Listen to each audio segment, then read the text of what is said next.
Civic monitoring of public policies is a form of public participation or citizen engagement in public policies, where groups of citizens share methods, tools and activities to check on how public money is spent.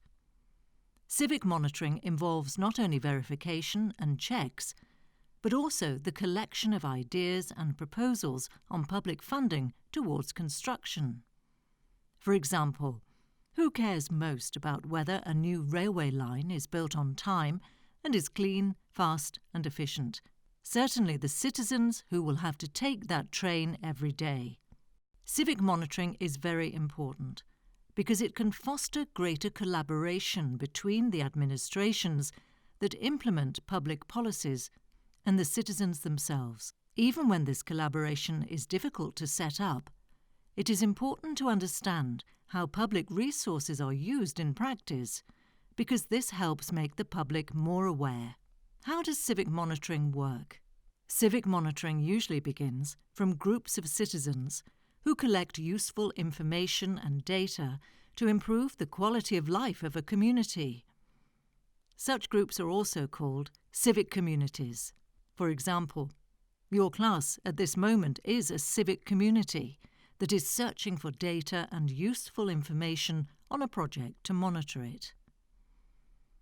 In many cases, this is only possible if administrations make detailed data available on the individual projects so that they can be easily searched for online.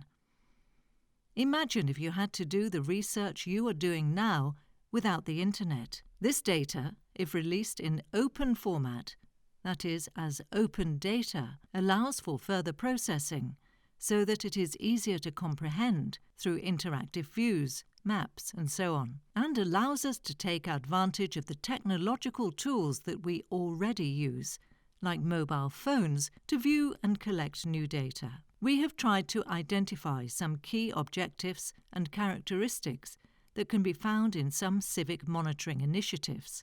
1. Improving access to public data. Starting from the availability of certain public data in open format, an individual, an association, or a community can make this information more accessible than when it was released by the relevant administrative body. For example, the Italian website Open Ricostruzione, Open Reconstruction, collects and makes available through maps and graphs, public data on the donations for reconstruction after the 2012 earthquake in the Emilia-Romagna region. 2. Preparing guides for monitoring. To engage in civic monitoring, it is important to identify the most appropriate stages according to the type of project and the territory in question, and above all, to explain how to engage in good civic monitoring to anyone who is interested, so as many people as possible can be involved in the activities. An example is the community-based monitoring project belonging to the Integrity Watch Afghanistan initiative. 3. Reporting the results of the monitoring. Ultimately, it is crucial to make the results of our activities known and tell everyone what has been discovered, perhaps by connecting the monitoring activities with local events or larger programs the entire city is speaking about. An example is the Italian blog Mobilità Palermo, which follows all the topics and projects related to urban mobility and provides information and proposals on the progress of infrastructure with the engagement of thousands of citizens.